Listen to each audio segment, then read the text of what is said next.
What happens when an undercover CEO trades his luxury office for the biting wind of a remote turbine field and discovers a truth that shakes him to the core? Welcome, incredible listeners. You are thoughtful, compassionate, and always curious, and you've just found the perfect place to be.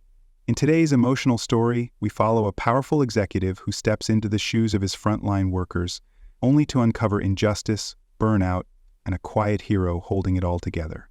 Stay with us as we explore resilience, compassion, and the kind of leadership that truly listens. This story might just change how you see everything. Lucas Barrett sat alone in the corner office of Zephyrgrid Energy's headquarters, watching the wind turbines spin lazily across the distant plains from his floor-to-ceiling window. On paper, the company was thriving. Profits were up, contracts were expanding, and investor confidence remained high. But Lucas couldn't shake the unease in his gut. A growing number of exit interviews mentioned burnout. A recent anonymous survey hinted at poor conditions at the remote Wyoming wind site, and now a handwritten letter had landed on his desk, unsigned with only one line underlined. "We keep the lights on, but no one sees us." Lucas had built Zephyrgrid from the ground up, starting as a technician climbing turbine towers in freezing wind. He prided himself on being a leader who understood the ground-level work. But somewhere along the climb to the top, he realized he might have lost touch. He called Mitch Conway, the Wyoming site manager, but Mitch downplayed everything. Standard complaints, nothing serious. Still, the explanations felt rehearsed, too clean. Lucas knew how easy it was for spreadsheets and reports to mask real problems. His instincts told him something deeper was wrong. He didn't want a filtered tour or a PR-approved site visit. He needed the truth. That night, Lucas made a decision. He would go undercover as a new temp technician. No fanfare, no title, just a clipboard and a duffel bag. If his company had drifted from its values, he had to see it with his own eyes. And this time, he wouldn't look away. Lucas arrived at the Zephyrgrid Wyoming site before dawn, dressed in worn jeans, steel-toey boots, and a company-issued windbreaker with a generic badge that read Luke B. The air was biting cold, the sky still dark as gusts rattled the sides of the metal warehouse where the field crews gathered for morning assignments. Inside, a mix of grizzled veterans and younger techs stood silently sipping coffee, the atmosphere heavy with fatigue rather than camaraderie. The site supervisor, Mitch Conway, stood near a whiteboard, barely glancing at Lucas as he handed him a clipboard. "You're shadowing Jessa today. Don't slow her down." Lucas nodded. Jessa Clark, a lean, sharp-eyed technician in her 30s, gave him a curt nod and led him toward the maintenance truck without a word. As they drove out toward the turbines, she filled him in on the checklist: repairs, inspections, safety tests. But her voice lacked enthusiasm. On the climb up the first turbine, Lucas felt the cold bite through his gloves, but Jessa moved like it was second nature. He noticed the worn patches on her safety harness and how she winced subtly when tightening bolts overhead. At lunch, they ate in the truck, doors shut tight against the wind. Jessa offered him half a sandwich without looking up. "You'll get used to the cold," she said. But Lucas wasn't thinking about the cold. He was thinking about the silence. No one laughed. No one spoke freely. Something was missing from this place, and it wasn't just warmth. It was spirit. And he was here to find out why. By the end of his third day on site, Lucas had started to notice more than just the cold. There was a rhythm to the crew, tight, methodical, but devoid of any spark. Conversations were short, mostly functional, and there was an unspoken rule: don't ask too many questions. One name, however, kept surfacing in passing: Raj. Lucas first heard it when Jessa muttered under her breath while adjusting a faulty circuit board. "Raj said this inverter was acting up last week." Curious, Lucas asked, "Raj, one of the engineers?" Jessa hesitated, then nodded. "Was." She didn't elaborate. That evening, Lucas found a quiet corner in the storage cabin and checked the employee roster on his burner tablet. Raj Mirasan, Senior Systems Engineer, previously stationed at the Wyoming site. No official record of reassignment, no formal departure notice, just gone. The next day, Lucas probed gently, asking Mitch during a break what had happened to Raj. Mitch bristled. He wasn't a team player, kept raising alarms about things that didn't need fixing, slowed us down. He left, but the way he said it, tight-lipped and impatient, told Lucas there was more.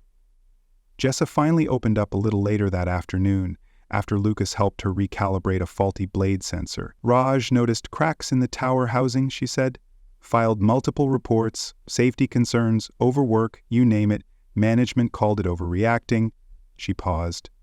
Next week, he was gone. No goodbye, just vanished. That night, Lucas lay awake in his cot at the temporary housing unit, staring at the ceiling.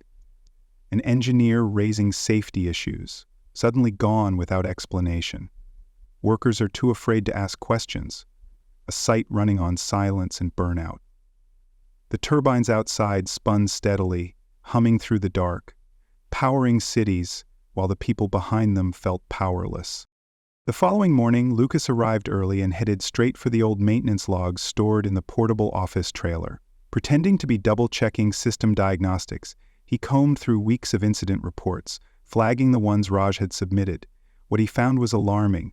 Multiple entries detailing micro-fractures in tower exteriors, electrical faults that had been patched instead of fixed, and several notes marked escalated to management, but none showed evidence of follow-up or repair orders. Lucas's stomach tightened.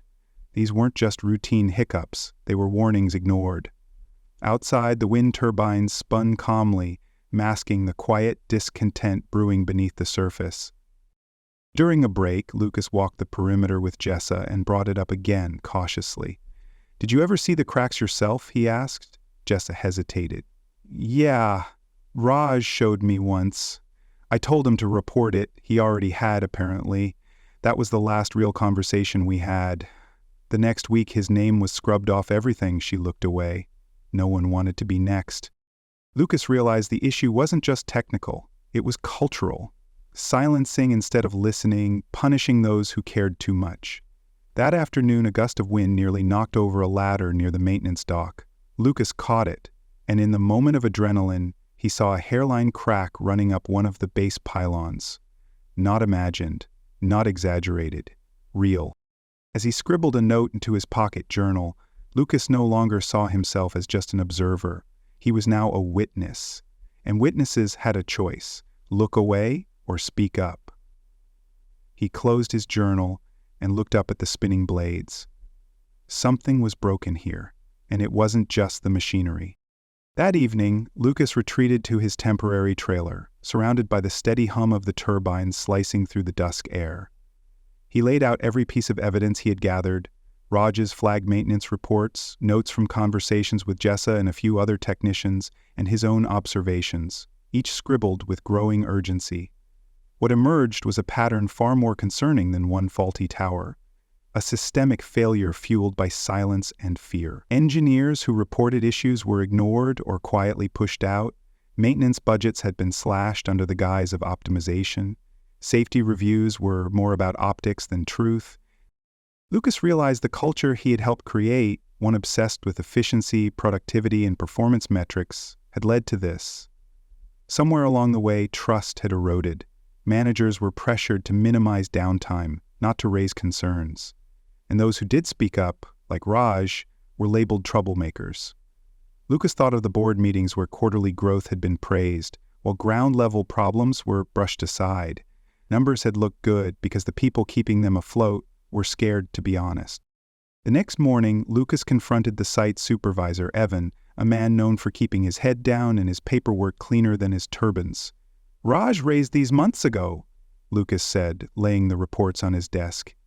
Evan glanced at them, sighed, and offered a carefully measured reply. "We flagged them, but we didn't have corporate clearance to prioritize the repairs. We were told to focus on output." The words hit like a slap. Output over integrity. That conversation sealed it for Lucas. The wind farm didn't just need maintenance, it needed reform. And this time it had to start from the top, because if cracks were forming in the concrete and in the culture, he couldn't afford to let either one spread any further. The breaking point came just 3 days later, during a storm warning that rolled in fast and unforgiving. High winds battered the hills, forcing most of the team indoors while a skeleton crew monitored critical systems. Lucas stayed behind in the control room, helping Jessa keep an eye on the turbine data. As gusts intensified, warning lights began to flash for Turbine 19. the same one Raj had flagged repeatedly. Jessa's fingers flew over the keyboard. "The pitch system's unstable," she muttered, eyes narrowing. "It could shear if the wind keeps pushing like this." Lucas leaned in, watching the live telemetry spike. Every reading was a red flag. "We need to shut it down," Jessa said firmly, but when they radioed Evan for authorization, he hesitated. "Let it run for now. We're under pressure to keep generation up during peak load. Corporate's watching today's numbers." Lucas grabbed the radio. "If it fails, you won't be reporting kilowatts. You'll be reporting an injury, or worse." Silence. Then reluctantly, Evan gave the go-ahead. They shut Turbine 19 down just in time. Minutes later, a sensor alert confirmed what they'd feared. The central shaft had cracked. If it had stayed operational any longer, the entire rotor could have detached, causing catastrophic damage and potentially endangering lives. Jessa exhaled in disbelief. "That was way too close," she whispered. Lucas said nothing, jaw tight. He wasn't just angry, he was ashamed. If Raj had been taken seriously from the start, this wouldn't have happened. That night, Lucas couldn't sleep. The risk, the culture of silence, the near disaster, it all converged in his mind like the storm outside. Enough was enough. This wasn't leadership, this was negligence wrapped in spreadsheets. And tomorrow, everything would change. Because this time, he wasn't walking back into the site as a trainee, he was coming back as the CEO. The morning after the storm, the wind had calmed, but tension hung thick in the air. The team gathered in the briefing room for the usual safety meeting, unaware that today would be anything but routine. Evan stood at the front, clipboard in hand, eyes darting as he struggled to maintain authority. Before he could begin, Lucas stepped forward, no longer wearing his trainee badge or borrowed fleece. This time, he wore his own jacket, subtle, clean, with the embroidered logo of the parent company. Conversations died instantly. "My name isn't Luke," he said, voice clear and calm. "I'm Lucas Merritt, CEO of Solterra Wind." Gasps echoed across the room. Some looked shocked, others betrayed recognition as if pieces were clicking into place. Evan paled, his grip tightening on the clipboard. "You've been here this whole time," someone whispered. Lucas nodded. "I went undercover because I needed to see the truth for myself. And what I've seen is unacceptable. Dedicated people ignored, safety warnings dismissed, and a culture that's driving away the very workers who make this operation possible." He turned to Jessa, then to the rest of the crew. "You've been keeping this place running under pressure that no one should be expected to endure, and you've done it with integrity, resilience, and silence, but that silence ends today." Evan opened his mouth to defend himself, but Lucas held up a hand. "We'll speak privately," he said firmly, then turned back to the room. "As of this moment, everything changes. I came here looking for answers. What I found were people worth fighting for. Now, I need your help to rebuild this properly, safely, and with respect." The room was still, but no longer from shock. This time it was filled with something new. The stirrings of hope. In the days following Lucas's reveal, the energy at the wind facility shifted in subtle but undeniable ways. The team, once wary and tight-lipped, began to open up, cautiously at first, then with growing confidence. Lucas held daily check-ins with crew members, not from behind a desk but right there on the turbine floor, clipboards swapped for coffee cups and honest conversation. He asked pointed questions and listened intently, jotting down notes about unsafe procedures, outdated equipment, and the overwhelming pressure placed on the maintenance staff. Most importantly, he acted. The first big change came quickly. The mandatory overtime policy was suspended, giving exhausted technicians time to rest. Within a week, upgraded safety gear arrived, insulated gloves, better harnesses, radios that actually worked in high winds. The company's anonymous reporting system was relaunched with real safeguards, and Jessa was promoted to lead site coordinator, a new role that gave field workers a permanent seat at corporate strategy meetings. Lucas also initiated a third-party audit of the site safety protocols, something long overdue but previously pushed aside in favor of cost efficiency. As changes rolled out, skepticism lingered, but it began to wane. Workers noticed when parts they'd been requesting for months finally arrived. They noticed when Evan, now under review, was temporarily replaced with an interim manager who actually listened, and they noticed when Lucas, instead of returning to headquarters, chose to stay another month to oversee the transition personally. For the first time in a long while, the turbines didn't feel like the only things spinning in motion. Change had arrived, not as a memo from above, but from someone who had walked beside them, seen what they'd endured, and chosen to turn that truth into action. The transformation at the wind farm didn't happen overnight, but over the following weeks, the atmosphere began to shift, like the gentle turning of a turbine catching a fresh current.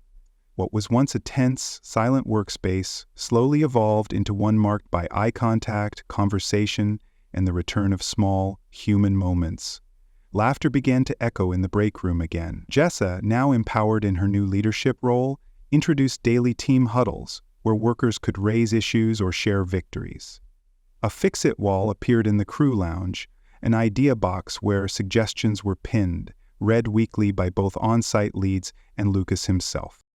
Lucas, true to his promise, remained present, not hovering but available. He climbed towers with crews, reviewed maintenance logs with technicians, and even joined a sunrise shift to understand the rigors of pre-dawn repairs. His presence wasn't about oversight, it was about rebuilding what had been lost: trust.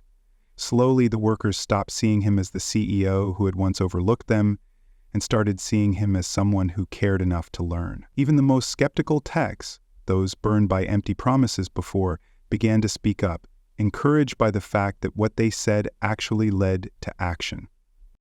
One afternoon, while performing a routine check, a technician named Ren turned to Lucas and said, "Feels different now, like the wind's at our backs instead of pushing against us." Lucas smiled, humbled by the words. The hardest work wasn't just fixing turbines or rewriting policies, it was earning back belief. But now, with the blades spinning steadily and morale rising, he knew they were finally turning in the right direction. Together, the winds had shifted, and this time they carried something rare and powerful: trust. As the sun dipped below the horizon, casting a warm golden glow across the sprawling fields of turbines, Lucas stood on the observation deck overlooking the wind farm. The gentle hum of the blades turning in harmony echoed like a quiet anthem of resilience and change. It had been months since he first descended from the corporate office into the field, unsure of what he would find. Now, the transformation was visible not just in the efficiency metrics or the crew schedules, but in the faces of the workers he passed, in the way they held their heads higher, greeted one another more openly, and spoke with renewed pride in their roles.